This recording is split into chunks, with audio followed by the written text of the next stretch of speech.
Ils ont toujours eu peur des chiens.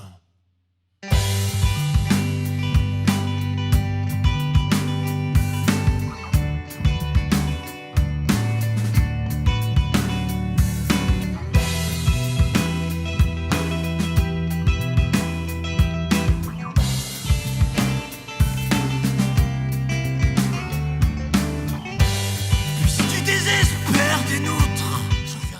Tous les nutriments, que ce soit les vitamines, les minéraux, les enzymes, les protéines, tout ça, ça interagit les uns avec les autres. Chacun nécessite tous les autres pour être utilisé correctement. Et c'est déjà ça le premier problème de tous les compléments et de tous les suppléments. Ce n'est qu'un élément isolé qui est justement isolé de tout le reste, de tout ce dont il a besoin pour fonctionner normalement et correctement. Et donc, s'il n'y a pas les autres nutriments qui sont censés fonctionner en synergie avec le nutriment isolé qu'on prend en complément, le corps va puiser dans ses propres réserves et donc va potentiellement se carencer dans les autres réserves pour pouvoir utiliser ce nutriment. Et bien sûr, ça c'est s'il en a les moyens, parce que s'il est justement carencé dans les autres, ça sera assez compliqué.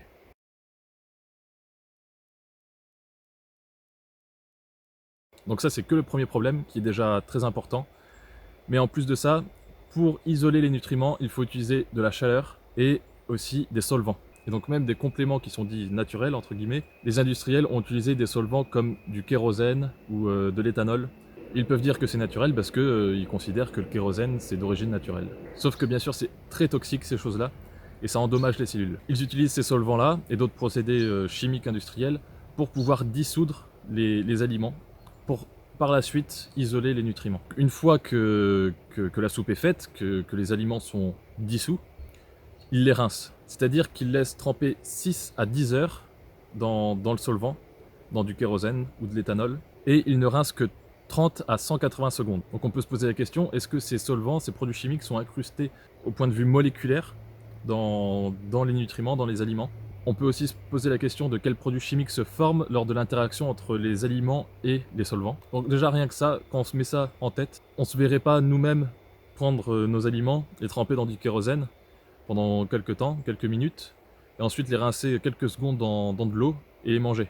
Personne se dirait que c'est quelque chose de sain et de normal, et que justement ça serait même assez toxique. Une fois qu'ils ont cette soupe là d'aliments complètement dissous dans les solvants, il faut extraire les nutriments, et ça requiert encore d'autres procédés chimiques et industriels. Il faut savoir que tous les nutriments sont complexes, et une fois séparés les uns des autres, ils ne fonctionnent plus de manière holistique. Et ça provoque dans le corps une accumulation de fragments de nutriments, et ça c'est pour les nutriments, les compléments alimentaires qui sont des nutriments qui ont été isolés, qui proviennent d'aliments complets et qui ont été isolés. Mais il y a aussi les suppléments, les compléments qui sont créés de manière synthétique, ils sont complètement artificiels. Donc comme par exemple l'acide ascorbique, qu'on fait croire que c'est la vitamine C, sauf qu'il n'y a pas tous les cofacteurs autour. En plus de ça, l'acide ascorbique n'est pas pareil si il est synthétisé, s'il est complètement artificiel, ou s'il est dans un aliment brut, cru. L'acide ascorbique synthétique, au microscope électronique, on peut voir que c'est en réalité des cristaux. Il est cristallisé. Alors que s'il est sous forme naturelle, dans un aliment, on va voir au microscope électronique que c'est des sortes de petites boules, des petites sphères. Et ça, Ajonous explique que ce que ça fait dans le corps, ce genre de petits cristaux, c'est qu'ils sont pointus et parfois même tranchants, et qu'ils irritent les nerfs, entre autres. Et il s'est rendu compte que ceux qui mangeaient de grandes doses de vitamine C, ils n'étaient pas stables émotionnellement. À un moment de sa vie, Ajonous a pu expérimenter sur 1200 suppléments. Il a pu faire ça parce qu'il travaillait dans un magasin à cette époque-là. Et donc il a pu faire quelques expériences et puis avoir des retours aussi de la part de personnes, de clients. Il s'est aperçu que sur les 1200 compléments, il n'y en avait que 9 qui avaient un effet positif sur la santé.